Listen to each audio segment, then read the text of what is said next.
Hello and welcome back. Alright, so in this lesson we're going to talk about one of my other favorite tools, which is the Curves tool. So what exactly can we do with the Curves editing tool? Well, it allows you to precisely control edits for luminosity, as well as individual color channels, and it can be used for color correcting your images, as well as making creative edits.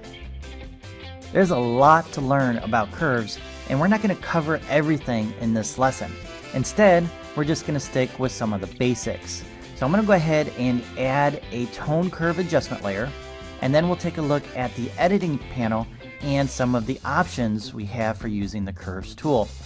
Now over here on the left we have some eyedropper tools. We have a black point, a midpoint, and a white point. And you can use these to remove color casts in your images with one click. We also have some other options down here, and we're going to go ahead and skip those for now. Now in this area we have a couple of different items. We have a linear line that intersects from the bottom left to the top right, and then we have some little grids to help us precisely place our tone curve. And then we have what looks like a mountain, and that's the histogram of your image based on the luminosity or the brightness and the darkness of your image in a histogram format. Alright, so let's break this down and we'll discuss each item. So we can also see here on the left and on the bottom, these represent the black and white points or the shadows and the highlights of our image, and each one of the grids allows you to precisely place your tone curve in a specific order in order to manipulate the shadows or the highlights or both, and do so very precisely. So if we wanted to add more contrast to our image, we can increase the highlights and decrease the shadows, which in turn gives us an S-curve, and it's one of my favorite types of tone curves to apply to my images to add contrast. Let me show you what it looks like. Alright, so in order to edit the tone curve, what we need to do is add an anchor point to this linear line. To do that, just click anywhere on the linear line. I'm going to place one right here in the highlights, and then one down here for the shadows.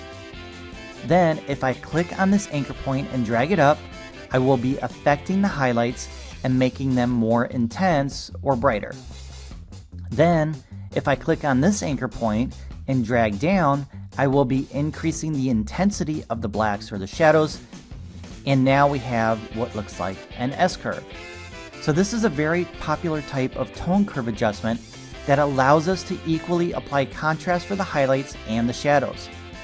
The more you adjust the tone curve, the more contrast you will add to your image. You can also add additional anchor points throughout the linear line to fine-tune the adjustments in different areas of your image, whether it's the midtones or deeper shadows or maybe brighter highlights. And you may have noticed that when you make those adjustments in the tone curve, that the histogram really doesn't change. It's just there for a visual representation of what it was like in the original before the edit was applied.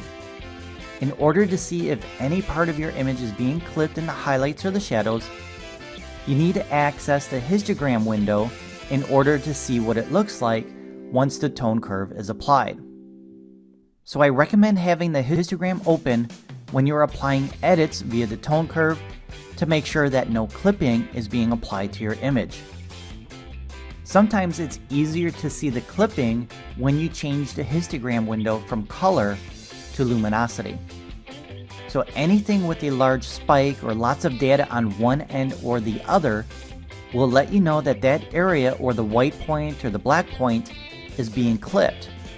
So in this case we have a lot of the histogram spiking up to the top on the right side, and that means that the highlights are being clipped and there's no detail in the highlights.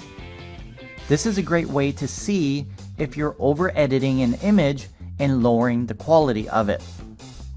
So far we've only adjusted for the luminosity of this image. However, the cool thing about the tone curve is you can adjust different color channels as well. So right here we see a menu item, it says RGB. That means we're currently adjusting all three channels, and if we want to adjust an individual color channel, we just click on this and then choose one of the red, green, or blue channels, and then we can adjust the linear line for that specific color channel. So why would you want to do that? Well, This allows you to do some very cool creative edits, and you can also use them to remove color cast from your image. Or if you want, you can also introduce color to your images. So for example, let's say you want to add some warmth to your image, you want to warm it up a little bit. You can increase one of the RGB channels to add yellow, and to do that, we would first need to select the blue channel. Then we're going to click on the linear line to create an anchor point.